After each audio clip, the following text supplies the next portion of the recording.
Deer মাধ্যমিক students, তোমাদের জন্য আজকে আমি একটা প্রিজম সম্পর্কিত ছোট্ট সমস্যার সমাধান কিভাবে করতে হবে সেই ভিডিও করতে চলেছি।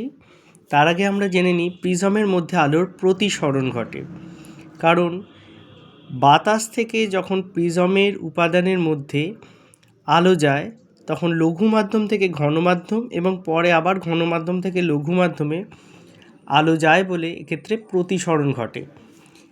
আচ্ছা, তাহলে ধরা যাক পি এইখান থেকে আলোকরশ্মি সরলরেখা বরাবর যাচ্ছে। যদি প্রিজম না থাকতো তাহলে এই পথ বরাবর আলোকরশ্মি চলে যেত, অর্থাৎ পি কিউ এম এই সরলরেখা ধরে ধরে চলে যেত। যেহেতু প্রিজম আছে তাই আলোকরশ্মি অভিলম্বের দিকে সরে এসেছে। এই যে দেখো অভিলম্বটা, এইটা অভিলম্বের দিকে সরে এসেছে আলোকরশ্মি। প্রিজমের দ্বিতীয় তলে আপতিত হয়ে সেটা আবার অভিলম্ব থেকে দূরে সরে যাচ্ছে। এটা অভিলম্ব, তখন অভিলম্ব থেকে দূরে সরে যাচ্ছে মানে এই দিকে চলে আসছে। এখন যদি প্রিজমটা না থাকতো আলো এই পথ বরাবর যেত, আর প্রিজমটা থাকার জন্য আলো এই পথ বরাবর যাচ্ছে।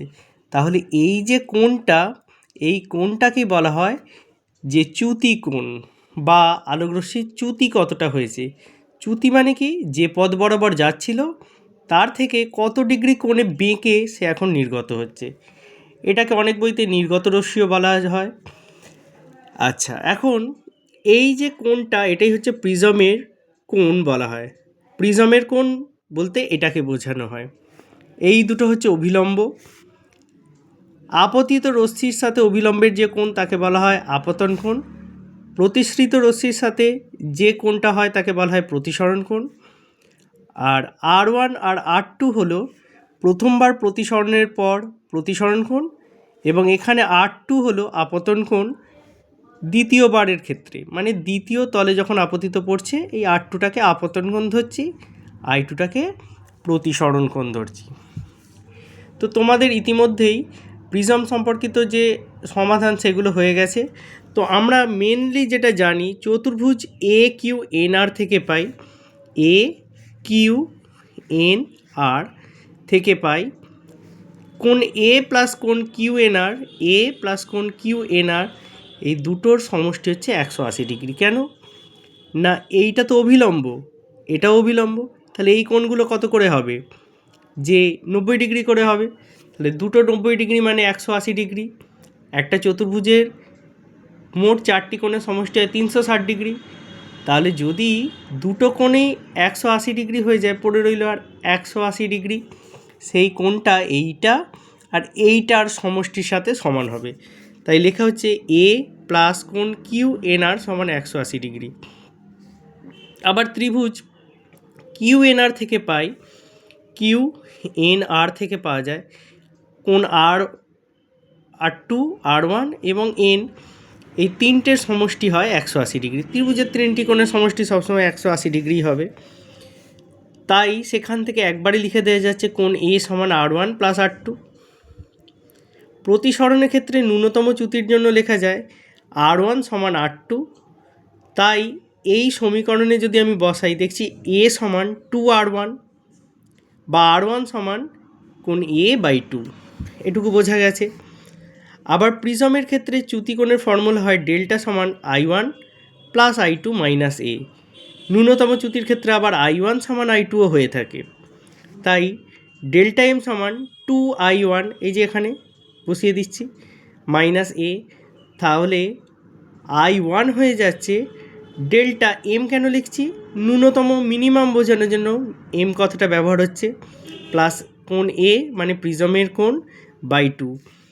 এখন প্রতিসরণকে সূত্র আমরা জানি sign I1 by sine R1, দুটোকে রিপ্লেস করে দিলে পাচ্ছি sine delta m plus A by 2 by sine a by 2। যে সমস্যাটার জন্য এবারে আসবো সেটা হলো, একটি প্রিজমের প্রতিসারক কোণের মান হয় এ এবং প্রতিসরাঙ্ক কট এ বাই 2 দেওয়া আছে। তাহলে প্রিজমটির ন্যূনতম চ্যুতিকোণ কত হবে?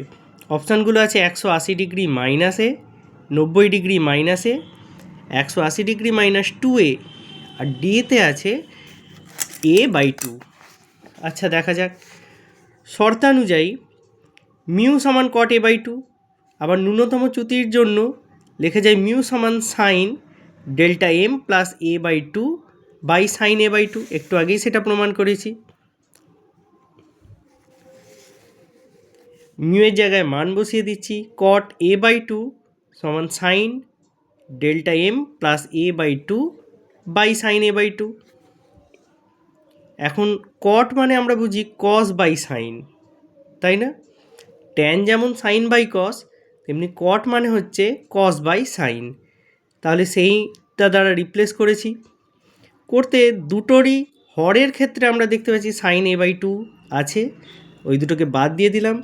পড়ে রইল cos a by two plus সমান sine delta M by two plus A by two. আমরা জানি যে সাইন থেকে কস বা কস থেকে সাইনে কনভার্ট করার জন্য 90 ডিগ্রি থেকে বাদ দিতে হয়। এখানে যখন সাইন লিখছি 90 degree minus A by two করে দিচ্ছি, সেটা এদিকের সাইনের সাথে সমান হয়ে যাচ্ছে। দুদিকেই যখন এখন সাইন এসে গেছে, সাইনটাকে তুলে দিলে পড়ে থাকছে 90 degree minus A by two সমান delta M by two plus A by two. প্রত্যেককে এবার 2 দিয়ে গুণ করে দেব, তাহলে পড়ে থাকছে 180 ডিগ্রি মাইনাস এ সমান ডেল্টা এম। এম কেন না মিনিমাম ডেভিয়েশান বা সর্বনিম্ন চ্যুতি প্লাস কোণ এ। আচ্ছা, এই দিকের এটাকে যদি আমি এদিকে নিয়ে চলে আসি তাহলে মাইনাস হিসাবে নিশ্চয়ই আসবে। তাহলে এদিকে পড়ে থাকবে শুধু ডেল্টা এম সমান 180 ডিগ্রি মাইনাস টু কোণ এ। তাহলে সঠিক উত্তর হলো 180 ডিগ্রি মাইনাস টু এ। তার মানে এই যে প্রবলেমটা ছিল, যেখানে দেয়া ছিল প্রতিসারক কোণ এ এবং প্রতিসারক কট এ বাই টু, সেখানে ন্যূনতম চ্যুতিকোণ কত হবে অর্থাৎ ডেল্টার মানটা চেয়েছে, সেটা অপশানটা হবে এই সি এরটা। তাহলে সি এরটা হবে সঠিক উত্তর। ধন্যবাদ।